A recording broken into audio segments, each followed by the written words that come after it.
It's simply ridiculous we're allowing this. We don't allow cigarette commercials.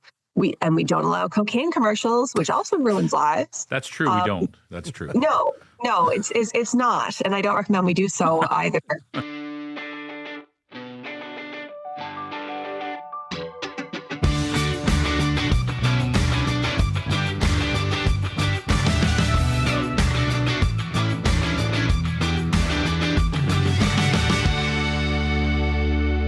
Back on another episode of Closer Look with Michael Friscolanti. I'm Scott Sexsmith. People still talking about last night's episode. When did Ontario schools become so violent? Keep those comments and the discussion going. But I bet today is going to be a great show. Yes, this is all about betting today's show. I do before I'll lobby those softballs all day for long. Sure. And I want to give a shout out to our team in Sudbury, just because you talked about yesterday's show. Hours before our podcast came out, which we had pre-recorded, right? They had done a great piece of investigative journalism doing FOI requests with their local school boards to find out the rate of violence in the Sudbury area. Just a fantastic piece by Heidi Ulrichsen, who has been working away on that piece for a few months. Yeah. Again, it just happened to come out, and she had mentioned us this morning about, wow, what a great piece of timing that my story landed. Then a few hours later, you guys have this podcast talking about the issue. Almost made us look smart. But you know, which is a total fluke. But you know what? It is an issue that people are sounding the alarm bells over. And so I think it's going to get a lot of attention and something we're going to keep reporting on, I'm sure. And if you haven't seen it, you can check it out at closerlookpodcast.ca or at Closer Look Podcast on YouTube and, of course, across the Village Media Network. Okay, to today's show, sports betting. Yes, lots in the news this week about gambling ads geared toward children or that at least children are paying attention to, even though they might not be specifically geared for them. And we've talked about this in the past, this idea that sports broadcasts have basically become a forum to talk about sports gambling. There's ads throughout the show, whether it's Connor McDavid or Jamie Foxx or some other celebrity. It's a 3-hour ad. Yeah, and even the in-house broadcasters are stopping to tell you the odds of this person getting a hit if it's baseball, for example. And it's disturbing. We've become used to it like a boiling pot of water. And it's kind of happened slowly over time, and we're just like, oh yeah, it's part of the game now. But it is annoying, I think. Yeah, and there are the Canadian Medical Association Journal published an editorial in their latest edition talking about the major harms this is having to young people and is going to continue to have to young people, which kind of it's pretty eye-opening. It is. So we're going to explore that a little bit with Dr. Shannon Charlebois, who's an editor at the Journal and the co-author of this editorial. Yep. And it's extremely well written. I told her before we started chatting, it's a great editorial. If you care at all about your kids and screens, I think this is an episode you're going to want to listen to. We're joined tonight on the program by Dr. Shannon Charlebois, the medical editor of the Canadian Medical Association Journal and a family doctor. Dr. Charlebois joins us from Ottawa this evening. Doctor, good to see you. Welcome to the show. Thanks so much for having me. Okay, Doctor, you and one of your colleagues wrote an editorial in the latest edition of the Journal calling for restrictions on sports betting ads because they could end up doing major harm to young people. Was there one specific thing that prompted the editorial, or has this been a concern of yours and other doctors for quite some time now? It's been a concern for quite some time, since even before single-game sports betting was legalized. But I think, to jump off the question you asked me, this could cause harms. It is causing harms, and to our young people. Despite age restrictions, we know that young people are gambling anyways. They were doing that before the law was passed. And now that they can bet on every play, every single thing, what jersey the team will be wearing, we know that youth are doing this, and we know that a certain percentage will be doing it to the level of the gambling addiction. Young people are biologically engineered to take risks, to value social status above all else, and these gambling ads are playing right into that. So tell us about some of the kinds of harms that you're seeing. So gambling in youth particularly is associated with an increased risk of suicide. That's the big one. Anything else I say comes down to this form of entertainment, as you'll have it, causes loss of lives.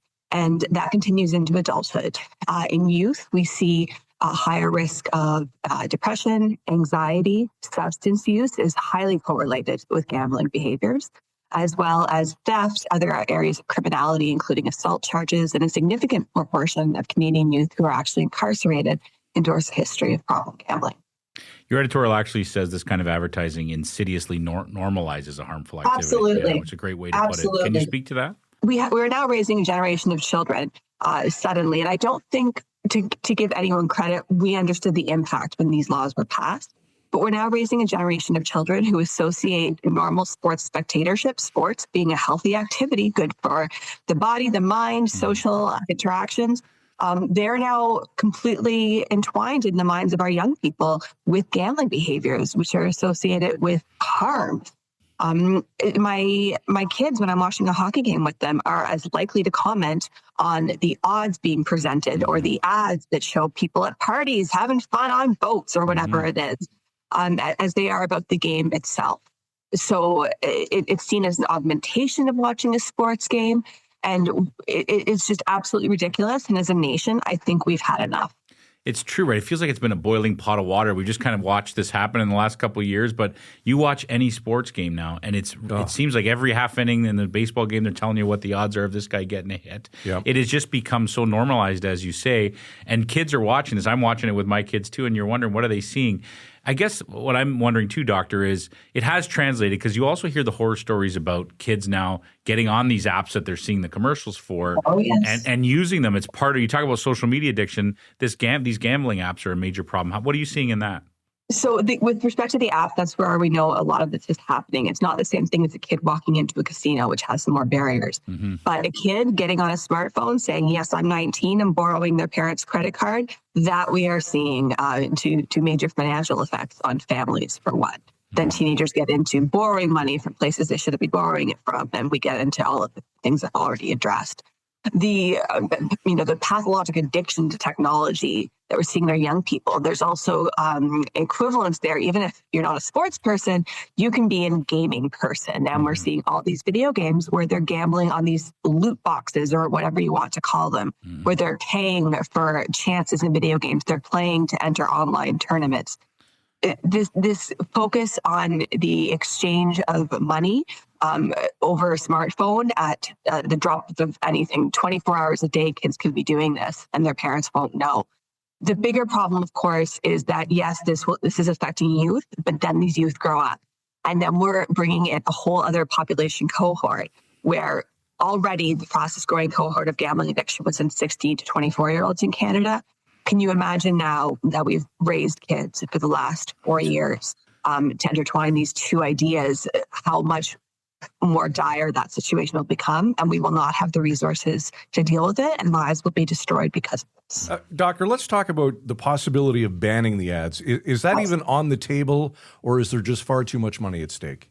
So, in terms of money, since the Ontario government passed a law in 2022 saying iGaming was legal, they made $1.4 billion. Wow.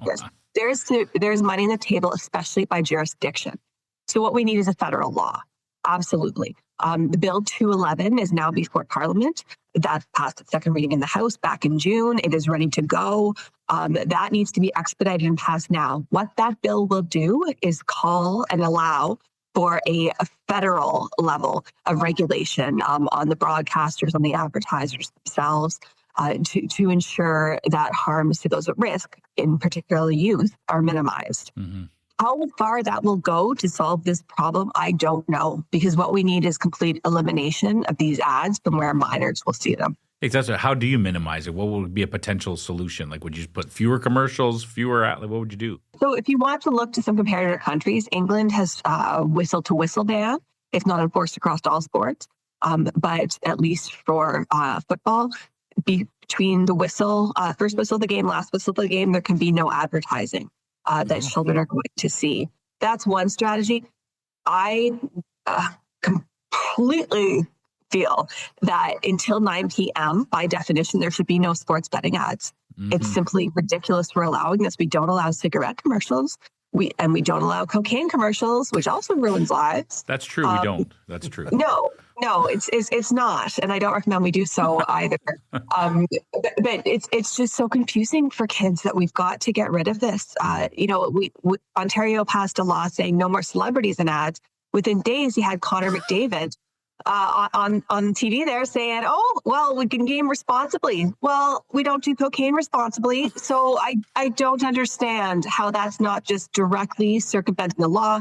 we have studies after studies that show that this idea of harm reduction in gambling does not work. It's not effective.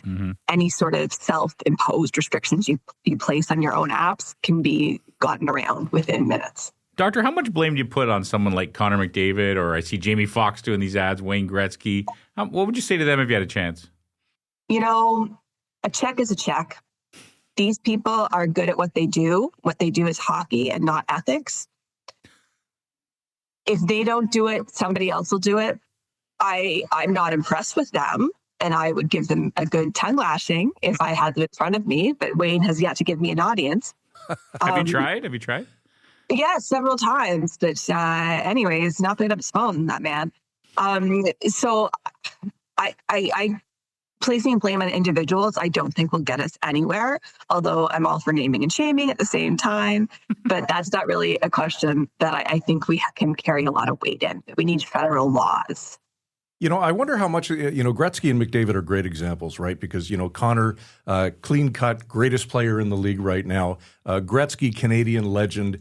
Do the marketers almost think that by using people like that, it's going to be an easier sell because of who they are? Of course they do. That's why they're paying them.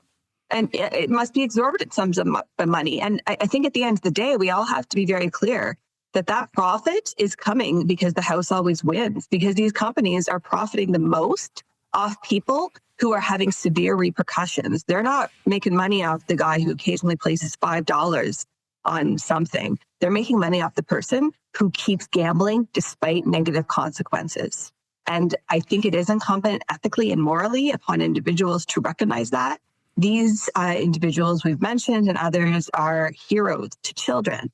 And with that, whether they ask it or not, comes some personal responsibility. You talk about revenue, too. It's like you mentioned, the government's making huge revenues on this as well. Great line from your editorial.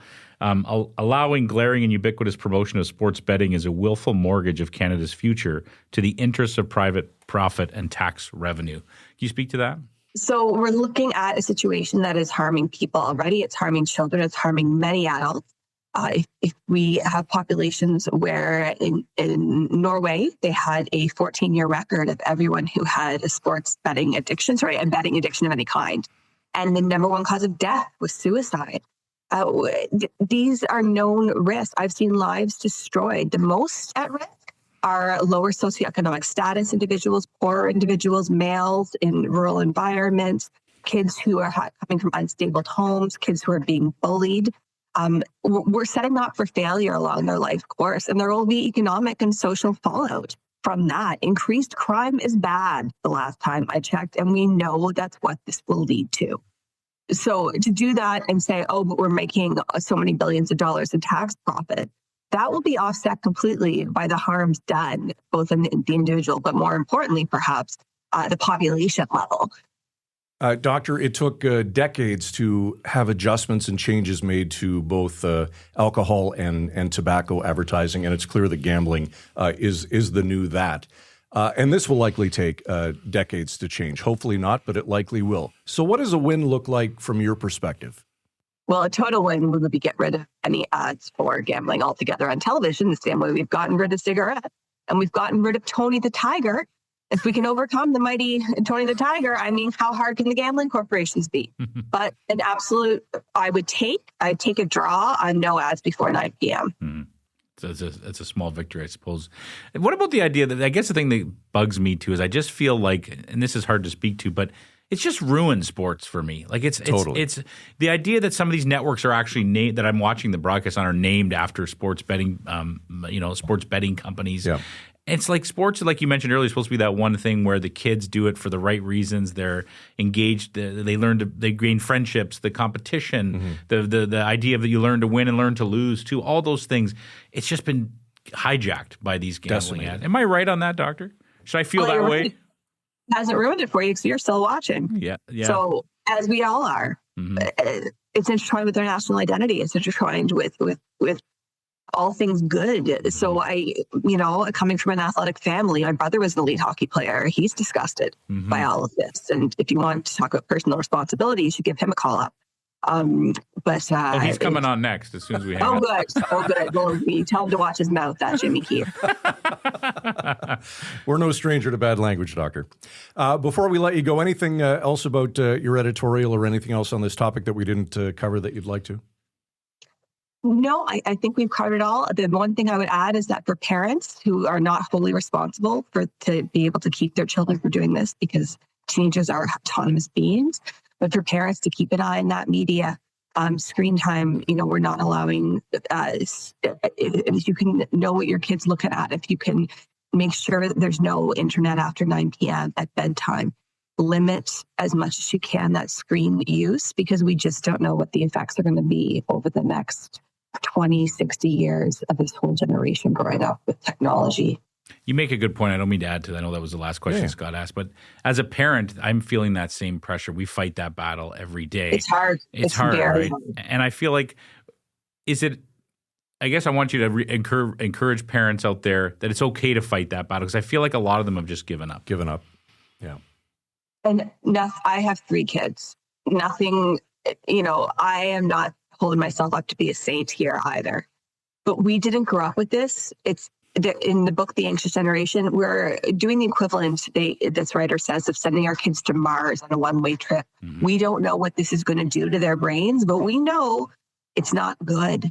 So every minute of screen time you can claw back from your kid, that's wonderful until society as a whole, until we get together and figure out a solution to that element of, that's our kids' world.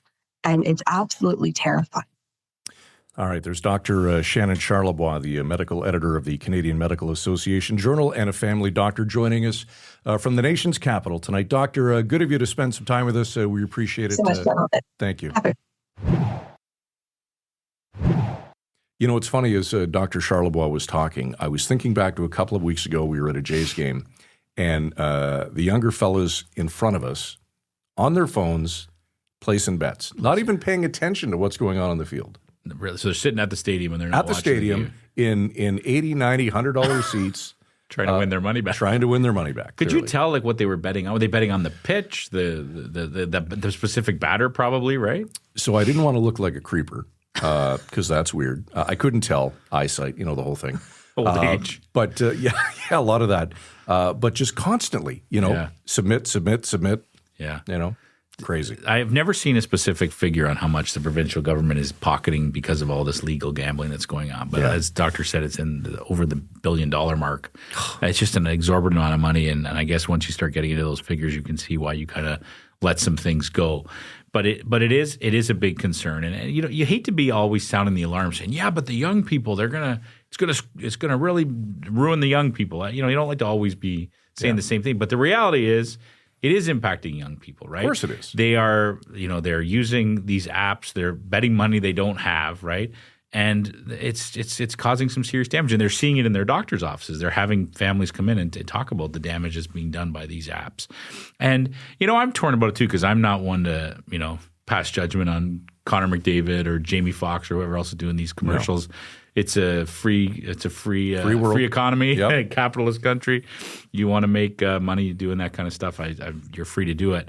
But I wonder if they sit for a moment and think about what the consequences are, right? I mean, maybe they do, maybe they don't. Maybe they just cash the check. But you got to wonder how much they're being paid, because you know how much they're worth. Yeah. So what's it worth to them, to endorse something that is doing the kind of harm that, the doctor says is happening? It's got to be worth something. And they're good commercials. That one he does with the guy who can't control himself with all the bobbleheads and the Zamboni in the backyard, it's a great ad. That's why it works so well. The other thing I wonder too is, if this stuff is so popular and all these people are using it, how many commercials do you need? Like, they should actually do as we say around here a lot, kind of test it out. If they did have that whistle-to-whistle ban. That's a great concept. Yeah, let's say for the whole hockey game, there were no ads. Would there be fewer bets placed? I don't think so. People who are doing that, or they know it exists, they're into it, they'll be doing it no matter what. Don't know. Good point, though. We should test it. Anyways, brought to you by – what's our show brought to you by? Bet365? I'm just kidding. It's not. No, it's not. Friday on the show, Pete Hoekstra, U.S. Ambassador to Canada. Yes. Looking forward to that. Me too. Yeah, it's going to be a great show. And, of course, coming up this weekend, the Liberal Party of Ontario, with its annual general meeting, tomorrow. We'll talk about that. Yeah, for sure. Just to remind everybody, we in the summer on the show, we had both Bonnie Crombie on one day talking about why she should stay on as Liberal leader. Yeah. Nate Erskine-Smith, one of the people who's calling for her to step aside. Yes. One of the leading the charge on that, was also on the show talking about that. You can find both episodes on closerlookpodcast.ca or on YouTube. And the last numbers I saw, it looks like it's evenly split as to whether or not Crombie's going to stay. Yeah, we're going to talk some more about that tomorrow for sure. But it looks very, very close and probably a lot closer than Bonnie's team would have preferred. All right. Both the Jays and Tigers are playing tonight, so we got to get out of here and play some bets on who's going to win. half game separates them for first place in the American League. It's going to be a dogfight. Looking forward to it. Odds are subject to change. Yes, they are. And please gamble responsibly. Closerlookpodcast.ca is where you can find us on YouTube as well at Closer Look Podcast and all over social media. For Michael Friscolanti, our editor-in-chief here at Village Media, I'm Scott Sexsmith. Thanks for watching. We'll see you tomorrow night at 7 right here on Closer Look. Frisco and Scott's Wardrobe provided in part by Moores, Sault Ste. Marie.